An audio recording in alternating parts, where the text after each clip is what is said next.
ఈ program Joyce Meyer ministries partners మరియు friends ద్వారా స్పాన్సర్ చేయబడింది.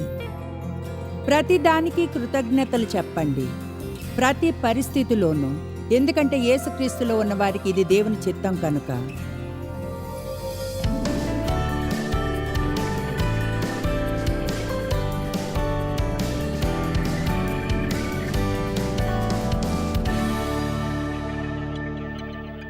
మీలో ఎంతమంది ప్రార్థిస్తారు? ఎంతమంది మీ ప్రార్థనలకు జవాబు కావాలనుకుంటారు? సరే, నీతో కొంచెం మనం ప్రార్థించినప్పుడు ఎలా మనం చెప్పే మాటలు కమాన్, ఏం చెప్పబోతున్నానో తెలుసు. మనం ప్రార్థించినప్పుడు మనం చెప్పే మాటలు మన ప్రార్థనలను ఎలా బాధిస్తాయో. గత కొన్నేళ్లుగా నేను ఒక చిన్న వాక్యాన్ని వాడుతూ వస్తున్నాను, ప్రార్థించి చెప్పండి. మీ బిడ్డ రక్షణ పొందాలని ప్రార్థించిన తర్వాత సిస్టర్ సూజీతో లంచ్కి వెళ్ళి మీ బిడ్డ డ్రగ్స్కి అలవాటు పడి జైలుకి వెళ్తాడేమో అని భయంగా ఉందని చెప్పకండి. ప్రార్థించి చెప్పండి, ప్రార్థించి చెప్పండి. యెషయా 58:9.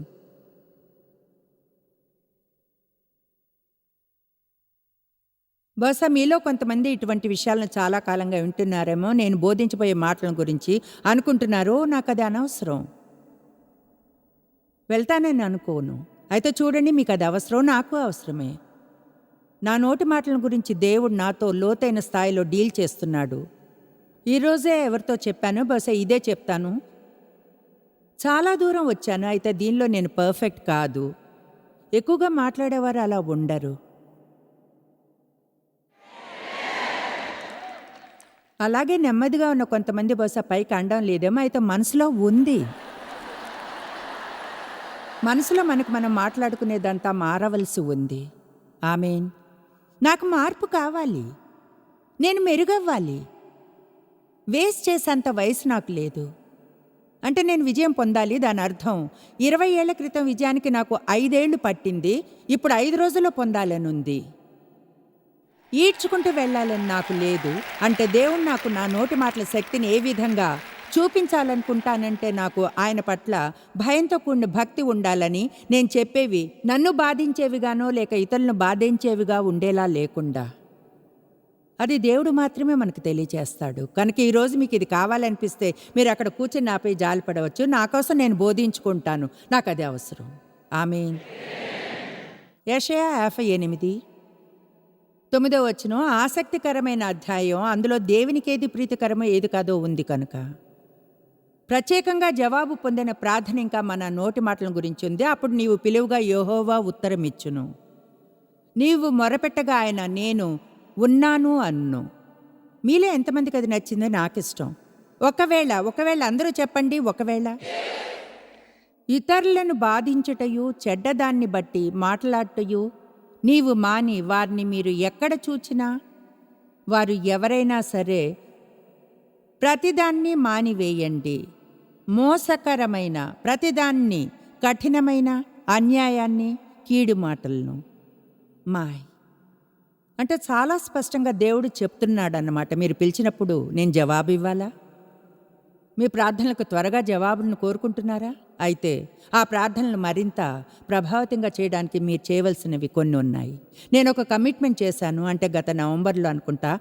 గతంలో కంటే ఎక్కువగా ప్రార్థించాలని. దాని అర్థం రోజులు ఎన్నో గంటలు ఎక్కడో మోకాళ్ళుని కూర్చుంటానని కాదు. గతంలో కంటే ఎక్కువగా విషయాలను గురించి సరైన విధానంలో ప్రార్థించడం, విషయాలను చూస్తూ అన్ని రకాల ప్రార్థనతో, కృతజ్ఞతలు, స్తుతులు, పెటిషన్, ఇతరుల కొరకు విన్నపాలు, ఆ ప్రార్థనలకు నాకు జవాబు కావాలి. పనికిరాని దేని కొరకు నేను కమిట్ అయి ఉండాలని అనుకోని ఫలం లేని దానికి అలా అయితే టైంని వేస్ట్ చేస్తున్నా. నేను నమ్ముతాను నా కోసం కనుక నేనేం పొందుతున్నానో దాన్ని మీతో పంచుకుంటాను. నా నోటి మాటల గురించి దేవుడు లోతైన స్థాయిలో డీల్ చేస్తున్నాడని అనుకుంటాను. ఎందుకంటే నేను మరింతగా ప్రార్థించి త్వరగా పొందగలిగితే మంచి జవాబులను ఆయన దానికి ఉన్న రెండో వైపుని నాకు చూపించాలి. ఇప్పుడు నాకు నా నోటితో సమస్య లేదు, అయితే ఏ సమస్య అయినా ఉంచుకుంటే పెద్దదే అవుతుంది. అసలు అది ఉందని పట్టించుకోకపోవడం. ఆమేన్. ఈరోజు ఎంతో ప్రాక్టికల్గా మన నోటితో చేయవలసిన కొన్ని విషయాల గురించి మాట్లాడుకుందాం. అలాగే నోటితో చేయకూడనివి, ముందుగా చెప్పకుండా వాటి గురించి చెప్పుకుందాం. ముందుగా ఎప్పుడైనా మనం అలా చేస్తుంటే మనకి తెలియచేయమని దేవుని అడగవలసినది బహుశా ఆరంభించే చోట అదే. ఎప్పుడైనా సరే అలా చేస్తుంటే నాకు తెలియచేయి. నువ్వు కానీ నాకు తెలియచేసి సహాయం చేస్తే నేను అది మానేస్తాను. దేవుని సహాయం లేకుండా చేయలేమలా. అయితే ఖచ్చితంగా ఆయన తెలియచేసి మనకు కృపని గానిస్తే దాన్ని ఆపేసి ఆయన చిత్తాన్ని కోరుకుంటాం. ముందుగా వదిలివేయవలసింది సణగడం, గొణగడం, తప్పులెంచడం, ఫిర్యాదులు చేయడం.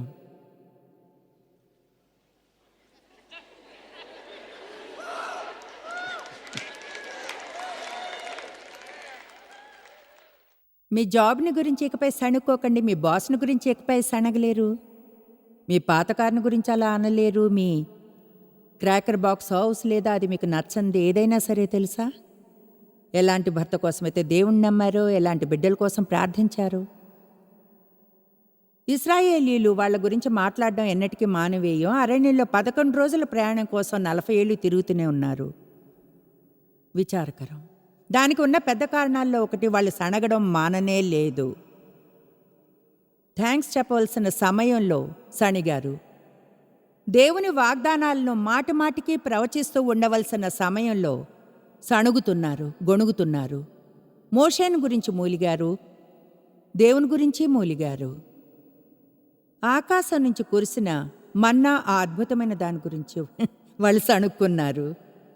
ఖచ్చితంగా వాళ్ళు మేఘం ఇంకా అగ్నిస్తంభం గురించి మూలిగారు. దాదాపు ప్రతి ఒక్కదానికి వాళ్ళు సణుక్కున్నారు. 3 వచనాలను చూద్దాం, నేను చెప్పేది నిజమే అని తెలుసుకోవడానికి. నిర్గమ 15:24. మీలో ఎవరైనా ఎప్పుడైనా సణిగారాన్ని అడగాలంటారా? ఒక విషయం చెప్తాను, స్త్రీలు గొణుక్కోవడంలో దిట్టలు. పురుషుల్ని వదిలేయడం లేదు, అయితే మనకది ప్రతి శ్వాసలోనూ ఉంటుంది. అనుకోగల భారీగా ఉండడం గురించి ఏళ్ల క్రితం దేవుడు నాతో బలంగా డీల్ చేసినప్పటి విషయం గురించి ఆలోచిస్తున్నాను. చాలా కష్టమైంది అది. ఎదిగేప్పుడు అబ్యూస్ చేయబడ్డాను. నాకు నేను ఎన్నో వాగ్దానాలు చేసుకున్నాను. ఇంకెప్పుడు ఏ పురుషుడు నాకు ఏం చేయాలో చెప్పకూడదు. అందువల్ల మనం అలాంటి ఒట్లు వేసుకుంటాం చాలా కాలం వరకు. ఆ తర్వాత కష్టంగా ఉంటుంది.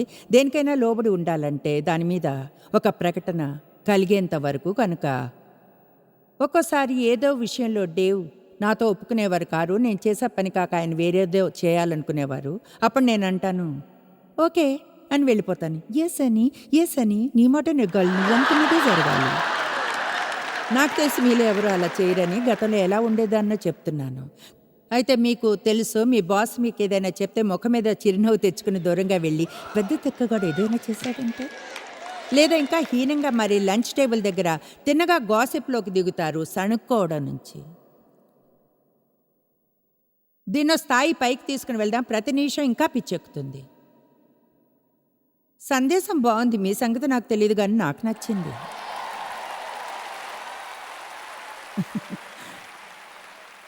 ఓకే, నిర్గమ 15:24. ప్రజలు మోషే మీద సణుక్కున్నారు. ఏమనంటే మేమేమి త్రాగుదుము అని సణుక్కున్నారు. నిర్గమ 16:2. ఆ అరణ్యములో ఇశ్రాయేలీల సమాజమంతయు మోషే అహరోన్ల మీద సణిగెను. అరణ్యములో 17:3. వాళ్ళు నిర్గమ కాండమంతటా వెళ్ళేప్పుడు సణుగుతూనే ఉన్నారు. సంఖ్యాకాండం నుంచి తిరుగుతూ మళ్ళీ అదే పర్వతం చుట్టూ చెప్పనా ఫిర్యాదులు చేసినప్పుడు అక్కడే ఉండిపోతారు. అసలైతే ఒక డిక్షనరీలో దాని వివరణ చూశాను. దాని గురించి వ్రాసుకుని ఉంటే నిరూపించగలిగేదాన్ని. నాకు గుర్తులేదు ఎక్కడ చూశాను. అయితే ఫిర్యాదులు అంటే అందులో ఇలా ఉంది, రాత్రంతా ఉండిపోవడం అని.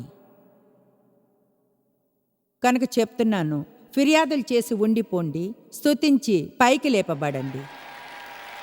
ఆమేన్. ఇశ్రాయేలీలు చేసింది మనము చేయవచ్చు, లేదా యేసు చేసింది చేయవచ్చు. శిలువ మీద కూడా దేవునికి స్తుతులు చెప్పగలం. విషయాలు ఎంతగా బాధిస్తున్నా సరే మనం ఇంకేమాత్రం సహించలేమనుకున్నా మన నోటి మీద మనకు అధికారం ఉంటుంది, మన మాటల మీద మనకు అధికారం ఉంటుంది. మీరు చెప్పకూడదు అనుకుంటే ఎవరు ఏమీ చెప్పించలేరు. ఆమేన్. అక్కడ ఉన్నవారు కళ్ళు తెరుచుకుని మరీ చూస్తున్నారు. ఫిలిప్పీ 2:14. నాకు ఇది ఇష్టం.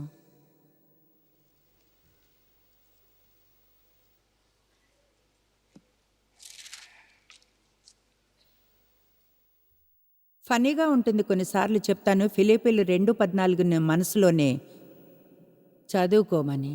నేను ఎంతోసేపు వెయిట్ చేయనవసరం లేదు. అదెలాంటి అన్నీ చెయ్యి. అన్నిటినీ. Oh my gosh!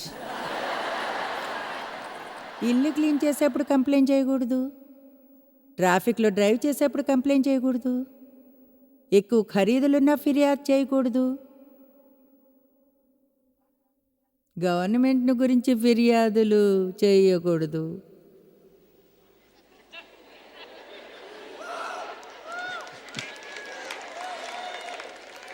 వాటి కోసం ప్రార్థన చేయగలం. నిజం చెప్పగలం అయితే సణుక్కోవడానికే. సమస్తము చేయండి. మీ సంగతి నాకు తెలీదు. నేను నిజాయితీగా చెప్తున్నాను. ఇప్పటికీ అలా చేయకుండా ఒక రోజంతా గడపలేదు.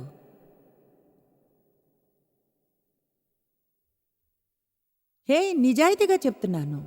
నేరుగా కంప్లైంట్ చేయకపోవచ్చు, కానీ సడుగుడు విషయంలో అది అంటే మనం ఇంకో వేరే లెవెల్లో మాట్లాడుకున్నాం. చాలా చల్లగా ఉంది, చాలా వేడిగా ఉంది. అంటే కొంతమంది ఈ రోజు ఇక్కడ లోపలికి వచ్చే ముందు కోరుకున్న సీట్ దొరకలేదని సణగడం, మీ కళ్ళల్లో పడే ఆ లైట్లను గురించి సణుక్కున్నారు. కానీ టీవీ ప్రోగ్రాం అంటే ఇష్టమే, చీకట్లో చూడాలనుకుంటారా?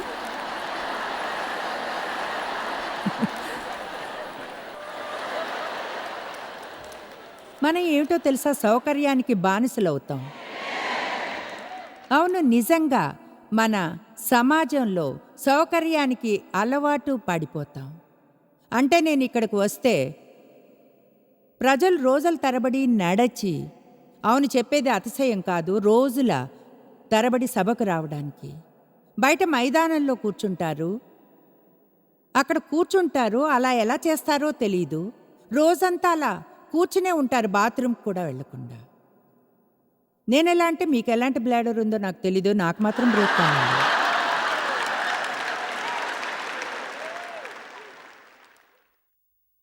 మనకి ఎంతో ఉంది. విచారకరం, మనం చేసేదంతా మనకింకా లేని దాని గురించి సణుగుతూ ఉంటాము. కానీ అది మారగలదు, త్వరగా మారగలదు. మూల విధానం నుండి ఈరోజు మనం నిర్ణయం తీసుకోవచ్చు. ఇక చాలు, నేను ఇసుకలో గీత గీస్తున్నాను, దేవుణ్ణి ఆహ్వానించవచ్చు. ఒకవేళ మీరు దాన్ని తీసుకోకూడదు అనుకుంటే దేవుణ్ణి ఆహ్వానించకండి. అయితే మీరు ఇన్వైట్ చేయొచ్చు. నువ్వు కావాలి దేవా, నా నోటిపై అధికారానికి, నా మాటలతో నిన్ను అసంతోషపరిచిన ప్రతిసారి నువ్వు నాకు తెలియచెప్పాలి. ఇకపై నేను అలానే ఉండేలా చేయకు, ఇకపై నేను అలానే ఉండాలని అనుకోను.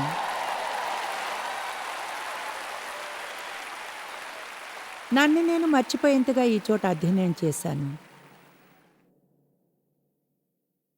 అయినా మళ్ళీ చేయాల్సిన అవసరం ఉంది. నాకున్నన్ని సమస్యలు డేవికి ఉండవు, ఎందుకంటే ఆయన నెమ్మదస్తుడు.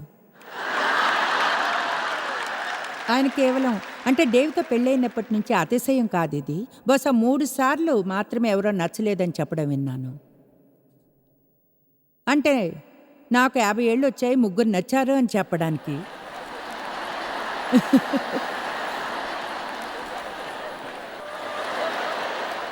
ఆపోజిట్స్ అట్రాక్ట్ అవుతాయి.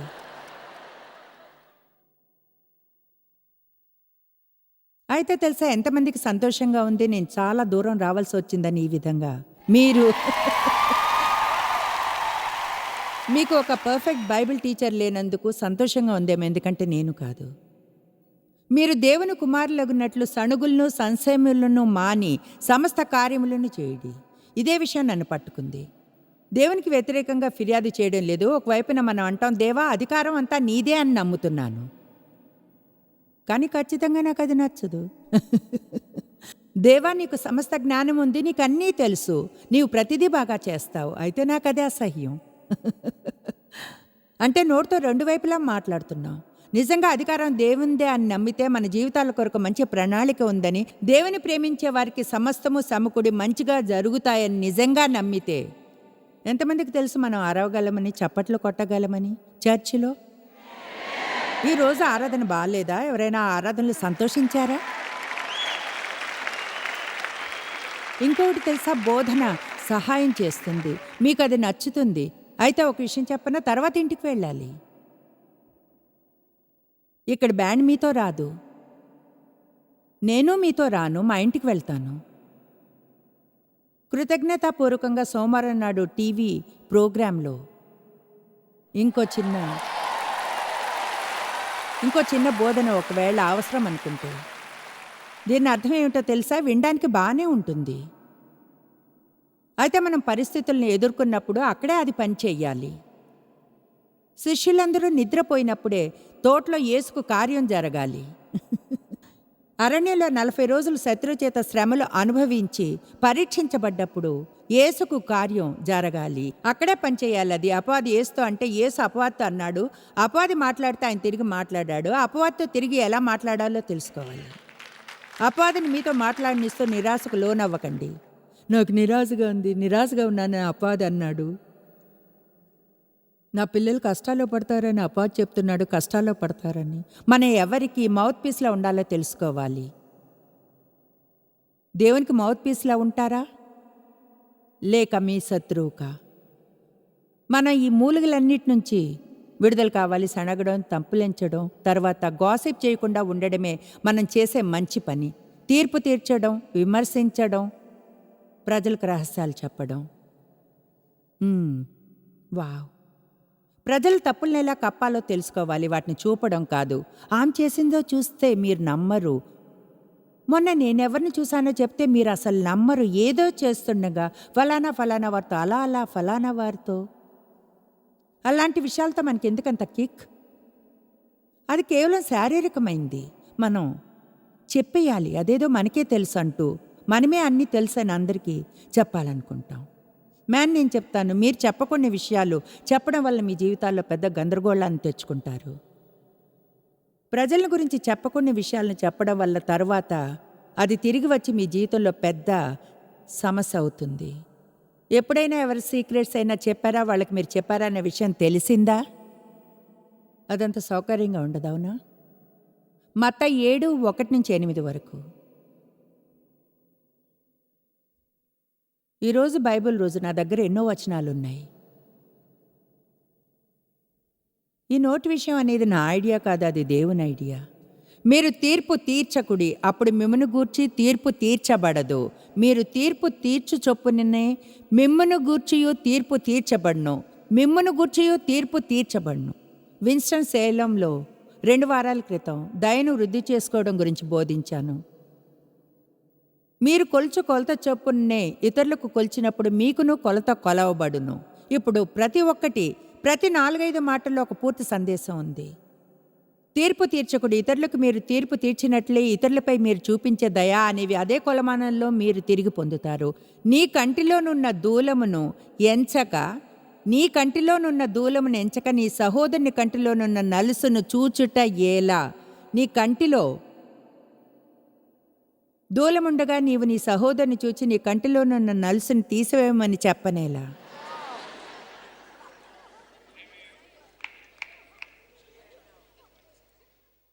యేసు అన్నాడు, మీలో పాపం చేయని వారెవరైనా ఉంటే ముందుగా రాయిని వేయమని. చెప్పగల శ్రేష్టమైంది ఇంకెవరికైనా తీర్పు తీర్చడానికి ఉన్న ఒకే ఒక హక్కు. ఇప్పుడు నేను పాపానికి తీర్పు తీర్చమని చెప్పడం లేదు. మనం అదేమిటో తెలుసుకుని ఆ పాపానికి తీర్పు మనం తీర్చగలగాలి. అయితే మనం పాపులకు తీర్పు తీర్చనవసరం లేదు. అందులో తేడా ఉంది. నేనైతే అలా ఎన్నడూ చేయను, దాన్ని చూడడం మంచిది. నేనైతే జాగ్రత్తగా ఉంటాను. అలా అన్నాను కనుక వాటిని మింగివేసేయాలి. ఎంతమందికి అర్థమైంది ఎక్కడి నుంచి వస్తున్నాను? విషయాలను దైవీకమైన విధానంలో డీల్ చేయడం గురించి నేను చెప్పడం లేదు. పాపం మరియు తప్పు పనులు చేయడాన్ని చూసి చూడనట్లు ఉండడం గురించి చెప్పడం లేదు. ప్రజల పట్ల అది అసహ్యకరమైన వైఖరి అని నేను నమ్ముతానని చెప్తున్నా. ఇక్కడ ఈ తీర్పు తీర్చడం గురించి చెప్పడం అనేది ప్రజల పట్ల ఒక వైఖరి అని నేను నమ్ముతాను. అలా ఎలా చేయగలవు? చేస్తావంటే నమ్మలేకపోతున్నాను.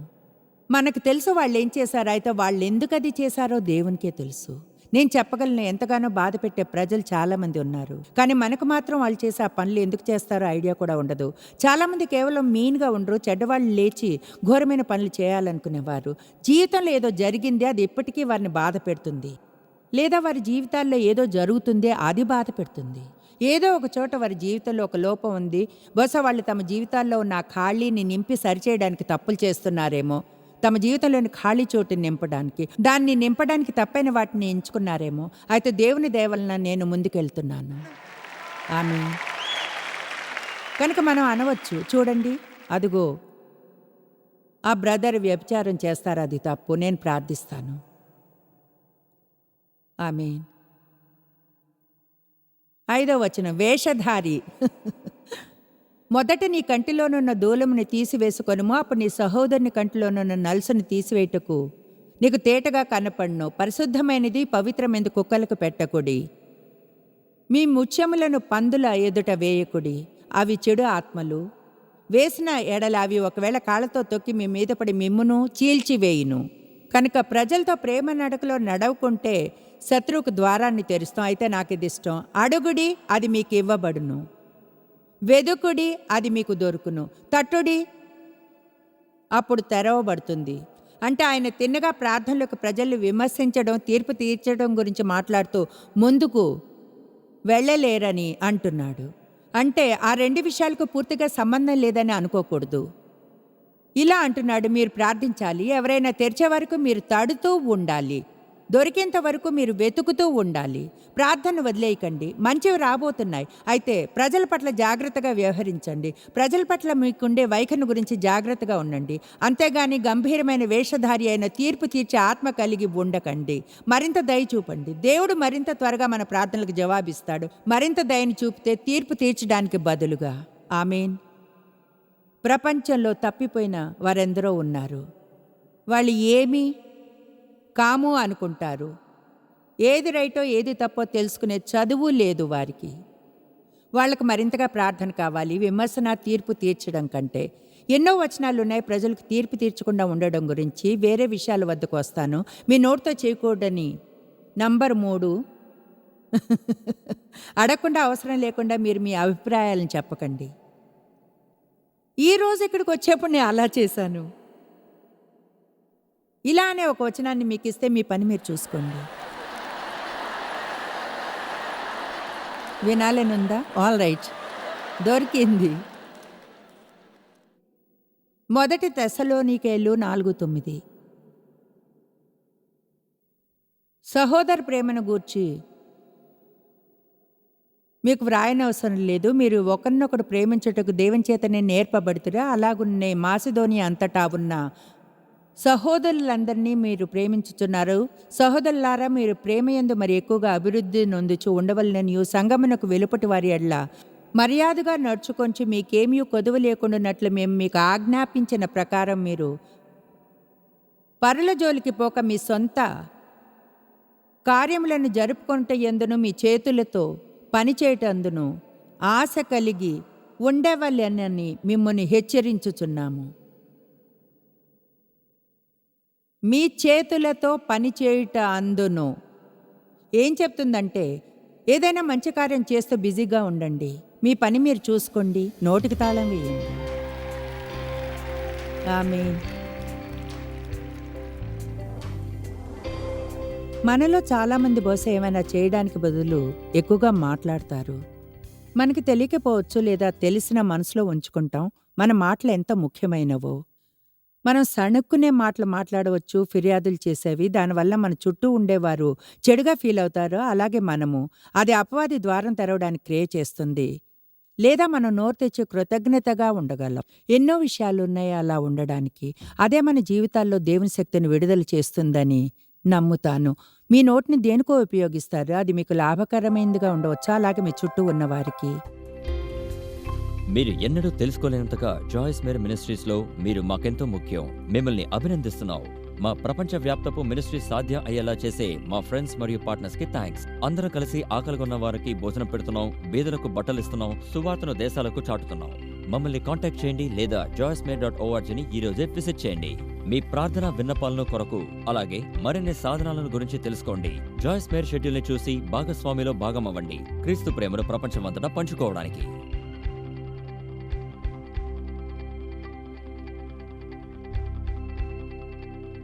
ఈ program Joyce Meyer ministries partners మరియు ఫ్రెండ్స్ ద్వారా స్పాన్సర్ చేయబడింది.